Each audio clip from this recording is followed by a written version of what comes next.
안녕하세요. 플레인즈의 주기표입니다. 오늘은 아캄의 인티앰프인 A25에 대해서 이야기해 보도록 하겠습니다. 아캄 A25 인티앰프가 미국을 대표하는 오디오 매거진인 스테레오파일지에서 무려 A 클래스 추천 제품으로 선정이 되었는데, 무려 추천 이름 옆에 보면은 달러 표시가 이렇게 표기가 됩니다. 추천된 제품 중에서도 가격이 매우 저렴한 제품이다라는 것을 표기하고 있는 것입니다. 미국 내 가격이 1,650달러예요. 1,000달러대의 인티앰프가 A클래스로 추천되는 것은 제 개인적으로는 거의 처음이지 않은가, 그런 정도로 이런 경우에는 좀 충격적이다, 미쳤다, 이런 표현을 써도 될 정도의 엄청난 평가를 받았다라고 생각하시면 되겠습니다. 방금 말씀드렸습니다만 미국 가격이 1,650달러, 이거를 환율만 적용을 하더라도 200만 원 중후반이라고 하는 게 일반적인 권장 소비자 가격이라고 이야기할 수 있겠죠.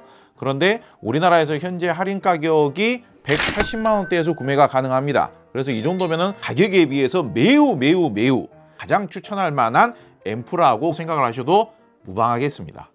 아캄의 성향에 대해서 인터넷 커뮤니티 등에서 이렇게 질문을 하게 되면 답변을 하시는 분들이, 내가 예전에 아캄 A90도 사용을 해봤는데 정말 담백하고 따스한 소리를 내는 앰프다. 그게 15년, 20년 전입니다.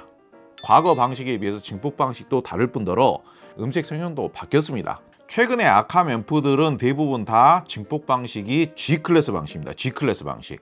G클래스 방식이라는 증폭 방식이 어떤 것이냐, 요즘 AI로 정보를 보는 것, AI가 답변해 주는 것을 훨씬 더 많이 신뢰를 하시기 때문에 AI 구글에서 제미나이로 검색을 해본 결과를 제가 또 한번 읊어드리도록 하겠습니다. 여러 전원 공급 장치를 사용하는 방식이다. 작은 신호에서는 클래스 A처럼 동작해 왜곡이 적고, 큰 신호가 필요할 때에는 추가 증폭 모듈을 불러와서 효율을 극대화합니다. 앰프 내부의 여러 출력 소자는 스피커를 단단히 제어해줘서 음악이 도중에 흔들리지 않도록 합니다. 흥미로운 비유라고 이렇게 되어 있는데, 클래스 G 클래스 방식은 터보 차저 엔진과 비슷합니다.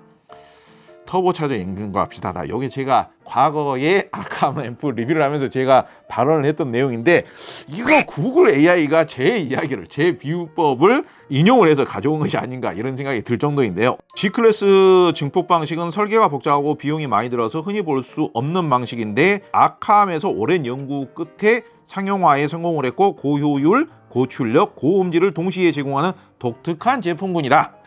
요즘 AI 답변 재밌습니다.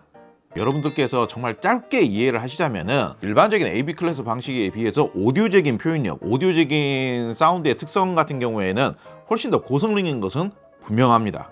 스피드, 다이나믹, 소리의 해상력, 소리의 분명한 느낌, 정교함, 이런 느낌들이 오디오적인 표현력이에요. 다만 중저음의 양감은 살짝 그렇게 어마어마하게 풍부하게 나오는 편은 아니에요. 이거는 성능에 연관되는 문제가 아니라, 아캄의 연구진들이 생각하기에는 이보다 저음을 너무 많이 재생을 해버리면 그건 왜곡이라고 생각하는 거예요. 그렇기 때문에 좀 더 출력에 비해서는 저음이 그렇게 퍼대대하게 양감이 우렁차면서도 많이 나오는 특성은 아니에요. 자, 기능적인 부분에 대해서도 설명을 드리도록 하겠습니다. 비교를 위해서 아캄 35를 밑에다 놓고 이렇게 올려놨습니다만은, 아캄 35가 높이가 살짝 더 높죠. 그리고 이제 디스플레이가 이 가운데에 은은하게 알파벳하고 숫자로 볼륨이라든지 입력 선택 같은 게 이제 표시가 됩니다. 블루투스 aptX 코덱이 탑재가 되어 있고, DH칩은 ESS사의 ES9280A 프로 칩이 탑재가 되어 있습니다. 만약에 이제 컴퓨터 혹은 노트북과 연결을 원하시는 분들의 경우 USB DAC 단자를 탑재를 하고 있어서 디지털 연결이 가능합니다. 그리고 USB DAC 단자 말고도 광단자, 동축단자 탑재가 되어 있고요. 그 외에도 턴테이블을 연결하기 위한 포노 단자 내장이 되어 있고요. 그리고 서브우퍼를 연결하거나 별도의 파워앰프를 연결할 때 사용하는 프리아웃 단자 정식으로 탑재가 되어 있습니다. 앰프적인 성능은 상당히 가격 대비 매우 훌륭합니다만은 네트워크 기능은 빠졌어요. 그런데 네트워크 기능이 빠졌다고 해서 실망하실 필요가 별로 없을 것 같아요. 얼마든지 무선으로 음악을 재생해서 만족스럽게 음악 감상이 가능하십니다. 블루투스가 탑재가 되어 있는데 블루투스 음질이 훌륭해요. 우수합니다. 제가 과거에 아캄의 G클래스 방식을 심오디오의 340i의 사운드에 비유를 한 적이 있습니다. 그 정도로 기본적인 음색 자체가 부드럽고 저음이 살짝 퍼지는 듯한 그런 감미로운 듯한 그런 성향은 아닙니다만은 객관적인 음질을 따졌을 때는 사운드의 스피드, 사운드의 해상력, 사운드의 선명도, 사운드의 분해력, 좌우 채널 분리도, 입체감, 오디오적인 특성에 있어서는 제 개인적으로 판단하기에는 압도적이에요. D클래스 방식은 소리가 깨끗할 수는 있지만은 사운드의 볼륨감이라든지 저음의 다이나믹은 좀 약하죠. 그런 D클래스 방식보다는 좀 더 탱글탱글하고 좀 더 쫀득쫀득하고 좀 더 밀도감 있는 사운드를 내주고, AB 클래스 방식의 앰프의 경우에는 비슷한 가격대에서는 메가리가 너무 없어요. 그래서 답답할 수가 있고 저음이 좀 퍼질 수가 있고, 또 그거에 비해서는 AB 클래스 방식에 비해서는 좀 더 사운드를 이렇게 꽉 잡아주는 능력도 있고 훨씬 더 답답하지 않고 깨끗한 사운드를 또 기본적으로 잘 표현을 해주는 방식이기 때문에 나는 무조건적으로 저음의 양감이 그냥 퍼대대하게 많이 나와야 된다, 그런 분들만 아니라면은 동급 대비 비교 대상들하고 비교를 했을 때 단점이 없어요. 그렇다면은 나는 저음이 좀 많이 나오는 걸 좋아하는데 아까면 나하고 안 맞는 거냐, 이렇게 걱정을 하시는 분들도 계실 텐데요. 간단합니다. 이 앰프 자체가 사운드를 정확하게 내주는 특성 자체는 좋기 때문에 내가 일반적으로 구매를 하려고 했었던 스피커 사이즈보다 한 사이즈나 두 사이즈 더 큰 스피커를 매칭하시면 해결이 되는 겁니다. 아마 그 한 달 내로 1월달 중으로 비슷한 가격대의 앰프들이나 스피커를 총체적으로 이렇게 총평가를 하는 영상이 곧 있으면 또 나올 겁니다. 영상을 준비하기 위해서 비슷한 가격대의 경쟁 제품들을 동일한 조건에서 비교 평가를, 비교 테스트를 요즘 되게 많이 하고 있거든요. 그 중에서 리크 오디오의 샌드위치 250이라는 11인치 우퍼 유닛이 탑재된 스피커가 있습니다. 무려 11인치예요. 11인치면은 그만큼 통제하기가 어려워지겠죠. 이거를 오히려 저음을 많이 지생하자라고 해가지고 너무 저음을 많이 지생을 해버리면 퍼대대해지는 거예요. 너무 퍼지는 거예요. 그런데 여기에 그 스피커에 11인치 우퍼 스피커에 아캄 A25를 매칭을 했더니 A25에서 느낄 수 있는 살짝의 저음의 아쉬움은 스피커의 사이즈가 보완을 해주고, 11인치 우퍼 유닛이 스피드감이 떨어질 수 있는 느낌은 A25의 G클래스 증폭 방식이 또 보완을 해주는 거예요. 그래서 8인치와 11인치 그 어딘가 사이의 저음의 양감과 탄력감과 바디감과 볼륨감이 A25 매칭으로 만들어지면서도 의외로 깔끔하고 정교하고 스피드감, 다이나믹, 그리고 중고음과도 명확하게 이렇게 분리가 되면서도 채널 분리도, 앞뒤 레이어링, 입체감, 이미징, 정의감, 이런 느낌도 꽤 우수하게 표현되는 장점을 얻을 수가 있는 거예요. 모니터 오디오 실버 시리즈는 부드럽고 감미로운 사운드를 듣기 위해서 사용하는 스피커는 아니에요. 오디오적인 이런 퀄리티에 있어서는 동급 최고라고 라는 거에 있어서 아직까지도 저는 생각이 전혀 변치 않습니다. 그런데 그런 스피커에 사운드의 스피드감이 좀 떨어지는 부드러운 성향의 앰프를 매칭을 하면은 약간 사운드가 엇박자가 나요.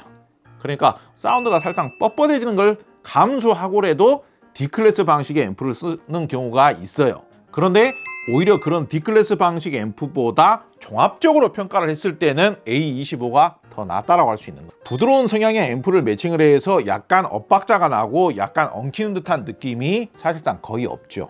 그 외에도 뭐 트라이앵글이라든지 모니터 오디오라든지 아니면은 뭐 리발버 오디오 스프린트 시리즈라든지 이런 톨보형 스피커를 매칭을 했을 때에도 매칭이 아주 뭐 만족스러웠고요. 일반적으로 북쉘프 스피커를 더 선호하시는 분들이 계십니다. 근데 거기에다가 부드러운 성향의 앰프를 매칭을 하게 되면은 짜릿하게 이렇게 이탈이 되어주는, 빠르게 이탈이 되어주는 중음역대가 안 나오죠. 그래서 취향에 따라서는 나는 북쉘프 스피커를 쓰는데 이 북쉘프 스피커에서 최대한 생생하면서도 빠르면서도 깨끗하게 중음역대가 이탈이 되어줬으면 좋겠다. 그런 분들의 경우에는 부드러운 성향의 AB 클래스 방식 앰프보다는 G 클래스 방식의 A25가 더 나을 수 있는 겁니다. 자, 마무리를 해보도록 하겠습니다. A25가 한국의 오디오 마니아분들께서 굉장히 신뢰하고 좋아하시는 미국 스테레오파일지의 2025년 최신 추천 리스트에서 최저가로 A클래스 추천 목록에 등재가 되었습니다. 미국 가격이 1645달러 정도, 최근 환율로 계산을 하면 1대1로 계산을 하더라도 250만 원 가까이 나오고요. 미국 가격은 일반적으로 부가세가 포함이 안 된 가격입니다. 그래서 부가세 포함된 가격으로 계산을 하면 200만 원 후반대가 공식 가격이라고 할 수가 있는데, 우리나라는 상당히 합리적인 가격에 판매를 하죠. 현재 우리나라 인터넷 판매 가격이 180만 원대예요.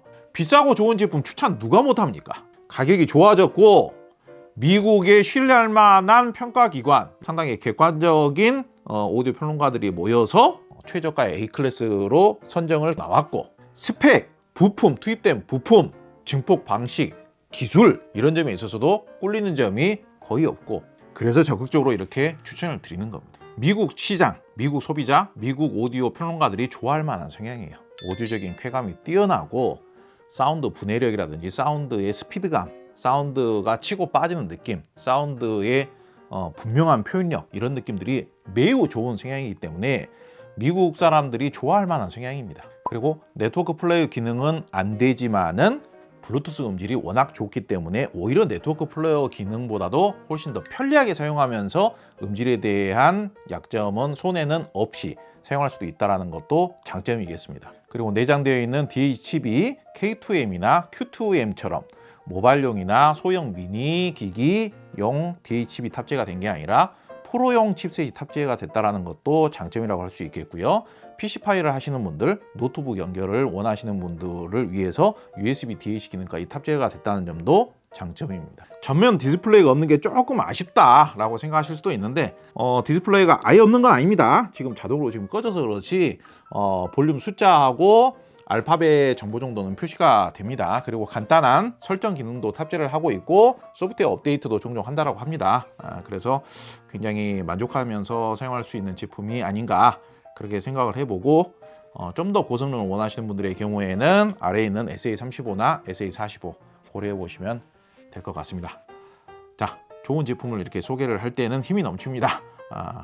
유익한 영상이 되었기를 바라고요. 오늘 영상은 여기서 마치도록 하겠습니다. 감사합니다.